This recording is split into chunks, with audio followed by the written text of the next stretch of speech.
Yo guys, welcome back to the channel. My name is Chuck. We talk about investing into Pokemon. Couple things. I have partnered with PokeNotify. Link down below. 25% off your first month. I used PokeNotify and I managed to grab a Costco bundle this week. Yes. I am so lucky. Feel very fortunate. Feel very grateful. Thank you to PokeNotify. Again, link is down below. First partnership on the channel. And a good product. I also got the Switch 2 yesterday on Costco as well. The Mario Kart bundle. I was gonna wait. Didn't want to wait in line. At midnight, whatever. Got the notification. Clicked on it. Ordered it. Showed up to my house today. So that is what I'm going to be doing this weekend. Very excited. Shout out to PokeNotify again. Okay. And again, thank you for all of your support. You guys have made literally everything possible so far. So I'm excited for today's video. Kind of doing a little bit of a remake on a video that I made before. Adding a little bit more information. I have since gotten some questions from a lot of new investors. So today we are going over some tips for new investors entering the space, constantly asking questions on where to spend their money. And that's great. I love that there's a community for people who want to learn more information. And I hope today that I can provide a handful of tips that I think are pretty essential in your learning and buying and hopefully selling experience too. So just some things that I've learned over the years. Of course, I'm probably going to be missing a few things. So if you are a viewer and you want to comment a tip of your own down below, please do. So let's get started. Okay, wait. First tip. Guys, I've said this once. And I've said it twice, and I've said it 10 times. Focus on the best sets of every era because they typically have the highest ROI in those particular eras. For instance, if you took the same money, put it in Evolving Skies, even at the price above MSRP that it was like $300 a year later, and you invested the same amount into battle styles at $100 a box, which it sat flat at for about 4 years, about 3 years, you would have a over 200% return in comparison. Now, that's not to say that you can't invest in a set with a decent entry price. That is always true. As a general rule, you want to look at the top performing sets in an era. Right? These are going to yield a higher return over time. So Scarlet and Violet, I would argue it is destined rivals, although I wouldn't recommend paying the prices that they are right now. They're very inflated and it's relatively new. Right? What else? Surging Sparks, same story. Good set, relatively new. Paldea Evolved, older. Great set, good arts. So these are things that you want to consider, like Prismatic, same story too. Set value is probably the number one data point that we have to look towards when considering how well we can expect a set to perform over time. Evolving Sky set value is over $5,000. Battle Styles is about $600. You can probably guess what that means. It means that demand is going to be higher for the cards inside of the set. So, the Moonbryon, and as well as all the other alt arts, quite frankly, really propelled a set like Evolving Skies to perform better. Scarlet and Violet, again, similar story. 151 is a perfect example of a set that has a lot of demand, strong set value, strong chase cards, Gen 1, super recognizable. These are where we want to put money. Our hard-earned money. These sets are where we want to put that money into going forward because we are more likely to have a higher ROI and be in the hobby longer. That's what it's all about. So next tip I have is to try to, I say stop buying inefficient products. The truth is, like, some products are just more, maybe slightly more inefficient than others, and for different reasons.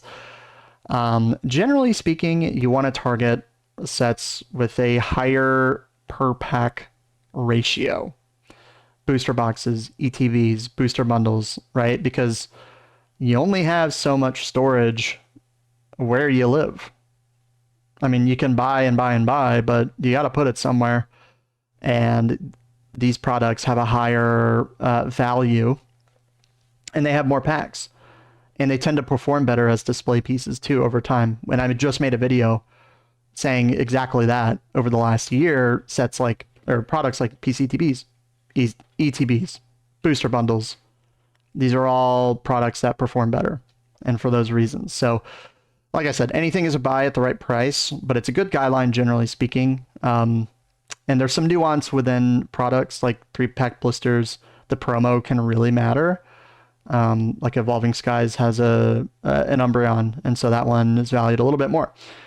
Avoid things like the lunch boxes. Now, like I said, there's always going to be opportunities to make good plays, but especially when a set is new or demand is low, I'm not looking at checkline blisters. I'm not looking at like this Charizard lunchbox with a bunch of packs that aren't that great, quite frankly. So it's in general, I think it's a good rule of thumb.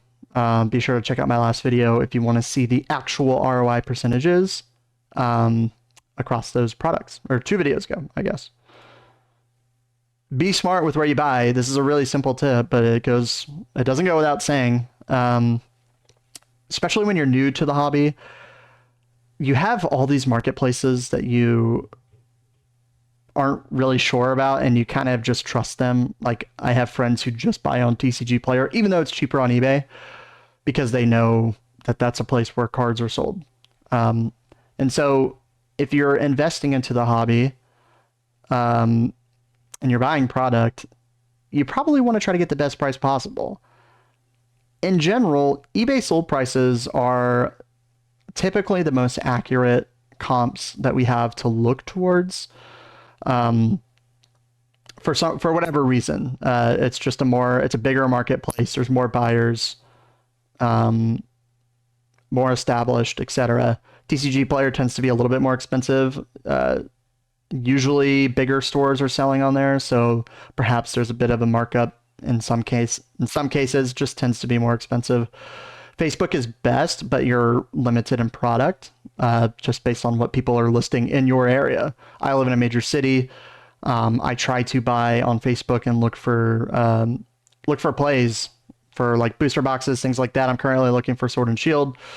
So if I can avoid fees and the hassle of shipping, I'm happy to do that. And also, you're more likely going to have an offer of 85%, 90% be accepted on Facebook than anywhere else, because of the buyer pool being a lot more limited in your area.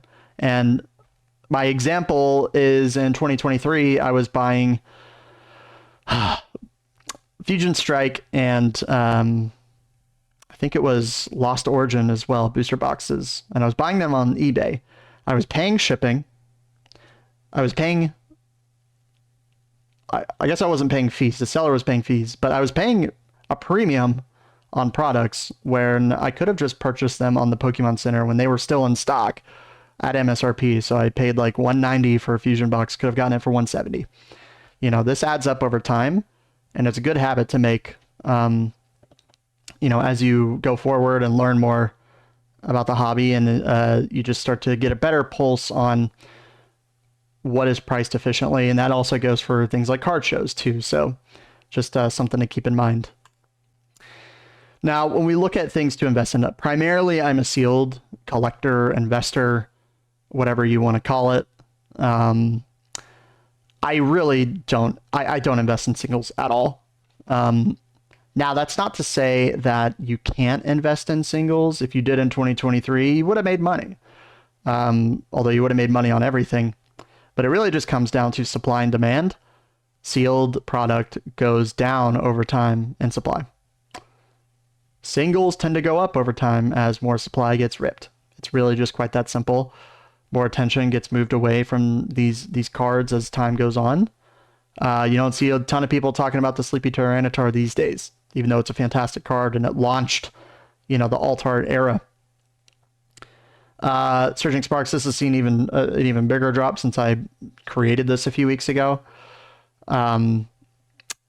Never buy singles pre-release, post-release, unless it's like at least 6 months or a year after, because there's more supply that's going to be entering the market. They're very volatile, highly speculative.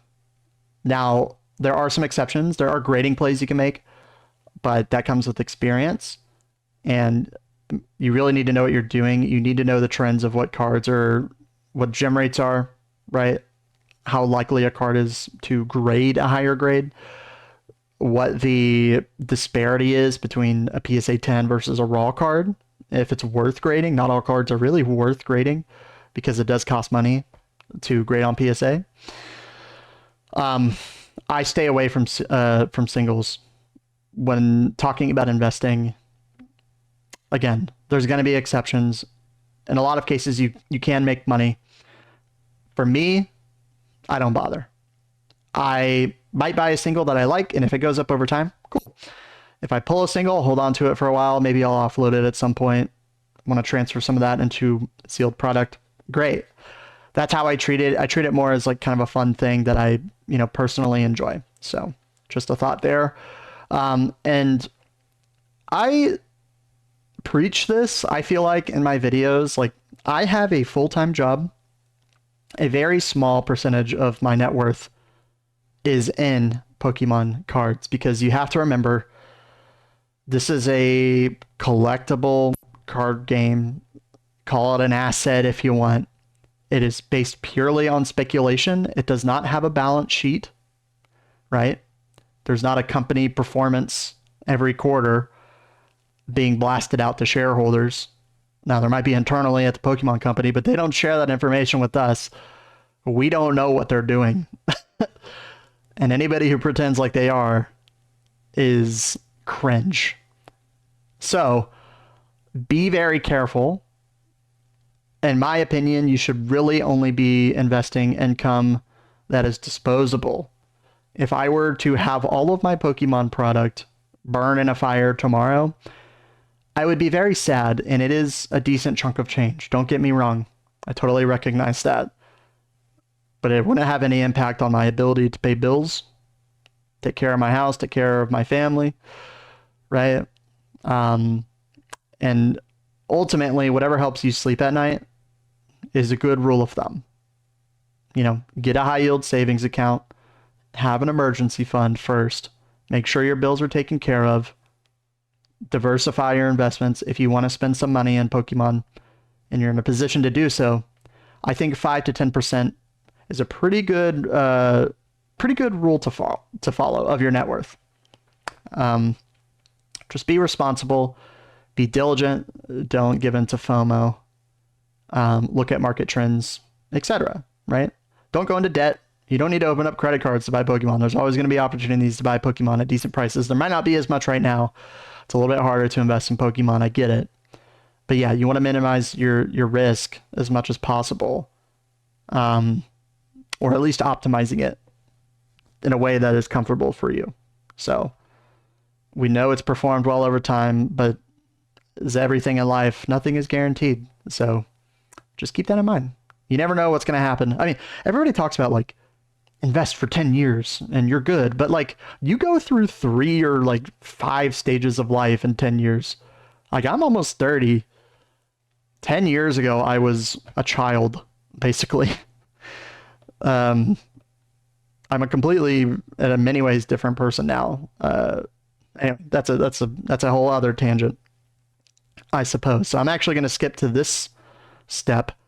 By follow market sentiment, I just mean understand it, or at least try to understand where people are putting their attention, and try to remove emotion from your decision-making process as best as possible. Remember, this is a speculative asset. Highly subjective, but there is a lot of hive mind thinking, and oftentimes, whether we want to admit it or not, that can dictate how well a set can do. Now, there are some data points, like I mentioned earlier, to point that align with market sentiment, set value, how desired are the cards, right? How old is the set? You know, there's always going to be something working against the booster box, and there's always going to be something working for it. And if more things are working for it, that means more people like it, and that means that they're going to buy it, and that means it's going to be easier to sell down the road. So keep that in mind. You know, nobody's talking about Rebel Clash, right? Terrible set value, not really great chase cards. There are some things working for it. It's pretty rare at this point. Not many people have it, but you have a much smaller buying pool. So for something like Destined Rivals, we want to leave out the emotion. We want to look at market sentiment. We know the cards are great. It's really strong. Arguably the best mainline set in the Scarlet and Violet era. For my money, it is. But at $250, $260, is that just came out a week ago. I'm not looking to put my money into something like that where funds are going to be locked up for a long time. But I know if opportunities present themselves, I will do good. I will do well long term. So just something to keep in mind. You know, you need to be thinking about your profit-taking plan. When are you going to sell? Are you going to sell? Are you one of those people who just say, I'm just going to sell in 10 years? That's okay if you are. Don't get me wrong. For me, I don't find that very compelling. I want to eventually take some profits. I have taken some profits. I plan on taking more profits soon. I think I'm going to sell some Scarlet and Violet and roll that into Sword and Shield. Maybe that's a separate video. But in most cases, you're going to want to hold for, I would say, at a minimum 2 years. 3 is better. 4 is great. You want to be evaluating other opportunities in the market that you think could have a yield a higher return. I think Sword and Shield is going to yield a higher return over the next year than Scarlet and Violet, and that's my own opinion. I think Scarlet and Violet might be a little bit hot. I think some sets are better than others for sure. But yeah, markets are cyclical. Demand is going to go down. If you don't think it's going to go down, then you probably haven't been investing a long time. So just keep that in mind. Be responsible and come up with some type of plan for selling. How are you going to sell? Are you going to sell on eBay? You know, you're going to have a 13% fee, and you might have to charge for shipping. You might have to pay shipping. You might have to deal with not having an eBay store where you have reviews, so people are more likely to buy from you. If you're just a new account with 0 reviews, you have a dinged up box, it's going to be harder to sell. You might sell on Facebook. You got to deal with crazy ass people. It's just the way it is, man. If you sold on Facebook, you know what I'm talking about. Especially in Pokemon, you know. Yeah. There's some cringe people for sure. But in a market of extreme greed, typically you want to sell. 2 years ago when the market was, well, extreme fear, I don't think is as appropriate, but in a big demand lull, it was a great time to buy. And those of us that did are happy we did. And maybe we were a bit lucky just for being around, but it's in general, it's a great rule of thumb. You're never going to not do well realizing the gains on your highly speculative assets. Really quickly, I want to touch on storage. This is not talked about hardly ever. And I think having some idea of what you can store and where you can store it and how to store it safely is important. And it's not rocket science. I understand that. I buy these like HDX boxes from Home Depot. They're like $9. I think they even go on sale during holiday seasons. But I stack them very neatly in the boxes. I put in silicone gel packets. They're like, you can get a billion of them for a few bucks. Yeah, keep your boxes in temperature controlled environments. High humidity, high heat. Not great, you know. similar to a lot of media in general. A good rule of thumb is like if it's over $250, buy those like little flimsy plastic cases for it, like for booster boxes. That's what I do. And then if it exceeds a certain threshold, maybe 1,000 is too low, $25 acrylic case to like fully lock it in, you know, keep it magnetic. Oh, drop my light. Oops. There we go. Oh dear. I fucked this up. Sorry. Evolving Skies acrylic case. Or it's an acrylic case on an Evolving Skies box. Right? This is an expensive box. We want to protect it. Astral Radiance, you know, it's getting up there in price. I just have these like plastic cases, you know, just to keep the dust off, right? Keep them a little bit protected. Store them in dark bins. Keep them out of sunlight if you can. I mean, if it's in your room and there's some light on it, you're fine. Most windows have UV protection anyway. But, you know, decide what you want to do. Decide how you want to display it. If you want a girlfriend, you know, don't display it at all. I'm just kidding. But yeah, just a thought. And then, most importantly, have fun, man. We get so caught up in, at least I do. I mean, admittedly, you know, I make a lot of content on trying to figure out what to buy. But for me, I have a lot of fun when I try to efficiently make investment plays and sell and buy and sell and buy and sell. Just buy what you like at the end of the day, you know? You might love Brilliant Stars. For a lot of people, when it came out, it was their favorite set. And that might still be true. Get yourself a box if you want it. If you like Crimson Invasion, great. You know, it's a meme. It's kind of funny to own. If you have one, good on you. It might not be the best investment in the world, but again, it's Pokemon. Everything goes up over time if it's sealed. Get what you like. Enjoy what you like, because if you don't, you're not going to stick around in the hobby long enough.